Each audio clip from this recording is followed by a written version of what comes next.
Hi friends, welcome to sports Fortuner YouTube channel. Friends, ఈ వీడియోలో మనం డిస్కస్ చేయబోయే విషయం ఏంటంటే ఐపీఎల్ రిటెన్షన్ పాలసీ కోసం ఒక చిన్న మేజర్ కీ అప్డేట్ అయితే బయటకు వచ్చింది. దాని గురించి అయితే ఈ వీడియోలో చూద్దాం. ఫ్రెండ్స్, మన ఛానల్లో ఐపీఎల్ పై వచ్చే ఫాస్ట్ అప్డేట్స్ ఏవి మిస్ అవ్వకుండా ఉండాలంటే ఇప్పుడే మన యూట్యూబ్ ఛానల్కి అయితే సబ్స్క్రైబ్ చేసుకోండి. పక్కనే ఉన్న బెల్ ఐకాన్ అయితే క్లిక్ చేయండి. మరెందుకు లేట్ ఫ్రెండ్స్, ఈ వీడియోలోకి అయితే వెళ్ళిపోదాం. ఐపీఎల్ మెగా ఆక్షన్కు ముందు రిటెన్షన్ పాలసీ విషయంలో బీసీసీఐ అయితే ఒక కీలక నిర్ణయం తీసుకున్నట్లుగా అయితే తెలుస్తుంది. మరి ఈసారి మెగా ఆక్షన్లో ప్రతి ఫ్రాంచైజీ కూడా బీసీసీఐ 5 ప్లేయర్స్ని రిటైన్ చేసుకోవడానికి అవకాశం కల్పిస్తున్నట్లుగా ఇండియన్ ఎక్స్ప్రెస్లో ఒక ఆర్టికల్ అయితే వచ్చింది.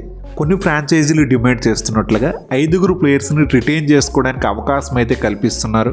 ఐపీఎల్ 10 ఫ్రాంచైజీల్లో మేజర్ ఫ్రాంచైజీలు అనేవి 5 రిటెన్షన్కి అయితే మాత్రం ఓకే చెప్పినట్లుగా అయితే తెలుస్తుంది.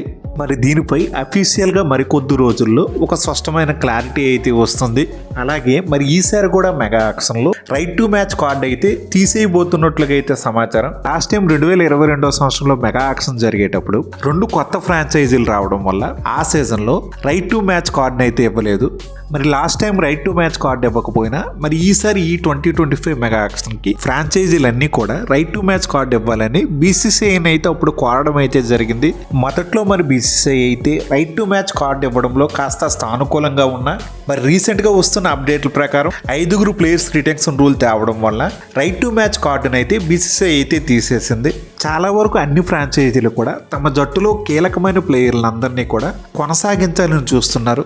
మరి అందులో భాగంగా 3 ప్లేయర్స్ రిటెన్షన్ అయితే ఫ్రాంచైజీలన్నీ కూడా వ్యతిరేకించడం అయితే జరిగింది. మరి గతంలో 4 ప్లేయర్ రిటెన్షన్ అయితే ఇచ్చారు. మరి ఈసారి 5 ప్లేయర్స్ రిటెన్షన్ ఇవ్వడం వల్ల వాళ్ళ టీమ్స్లో ఉన్న కొంతమంది కీలకమైన ప్లేయర్స్ అయితే ఆ టీంతో కొనసాగే అవకాశాలు మరింత పెరుగుతాయి. మరి 10 టీమ్స్ దగ్గర కూడా 5 ప్లేయర్స్ రిటైన్ చేసుకుంటే 50 మంది మెయిన్ కీ ప్లేయర్స్ అయితే రిటెన్షన్లో అయితే స్థానం దొరుకుతుంది. రిటెన్షన్ పాలసీలో భాగంగా రిటైన్ చేసుకునే ఈ 5 కోర్ ప్లేయర్స్ చుట్టే మెగా ఆక్షన్లో మరి ఈ ప్లేయర్స్ అందరినీ బేస్ చేసుకునే ఫ్రాంచైజీలు అయితే వాళ్ళ టీంని అయితే బిల్డ్ చేసుకుంటూ వస్తాయి. లాస్ట్ మంత్లోనే బీసీసీఐ అయితే రిటెన్షన్ పాలసీ కోసం మెగా ఆక్షన్ కోసం చర్చించేందుకు ఫ్రాంచైజీలన్నిటితో అప్పుడు సమావేశం అయితే ఏర్పాటు చేసింది. మరి ఆ సమావేశాల్లో ఫ్రాంచైజీల మధ్య భేదాభిప్రాయాల కారణంగా బీసీసీఐ అయితే ఒక డెసిషన్ అయితే తీసుకోలేకపోయింది.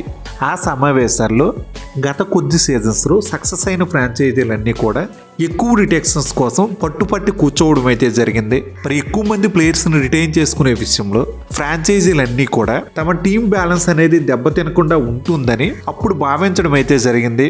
పెద్దగా సక్సెస్ చూడని ఫ్రాంచైజీలు అయితే మాత్రం రిటెన్షన్స్ని వద్దనడం, మరి అప్పట్లో చర్చలు అనేవి అసంపూర్ణంగా ముగియడం అయితే జరిగింది. మరి ఇప్పటి వరకు రిటెన్షన్ పాలసీ మీద ఒక అఫీషియల్ అనౌన్స్మెంట్ లేదు. మరి రిటెన్షన్ పాలసీ ఏ విధంగా ఉంటుందని కూడా తెలియదు. కానీ ఫ్రాంచైజీలు అన్నీ కూడా మరి మెగా ఆక్షన్లో ఏ ప్లేయర్స్ని కొనాలి అనే విషయంలో తమ వ్యూహాలను అయితే సిద్ధం చేసుకుంటున్నాయి. మరి ఇప్పటికే అన్ని ఐపీఎల్ ఫ్రాంచైజీలు కూడా వాళ్ళు ఏ ప్లేయర్స్ని రిటైన్ చేసుకోవాలని అనుకుంటున్నారో ఆ విషయంలో ఒక స్పష్టమైన క్లారిటీకి అయితే వచ్చారు. వాళ్ళు రిటైన్ చేసుకునే ప్లేయర్స్ జాబితాను కూడా సిద్ధం చేశారు.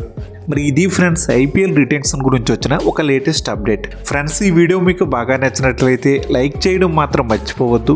అలాగే మన ఛానల్లో ఐపీఎల్ పై వచ్చే రెగ్యులర్ అప్డేట్స్ ఏవి మిస్ అవ్వకుండా ఉండాలంటే ఇప్పుడే మన యూట్యూబ్ ఛానల్ అయితే సబ్స్క్రైబ్ చేసుకోండి. పక్కనే ఉన్న బెల్ ఐకాన్ అయితే క్లిక్ చేయండి.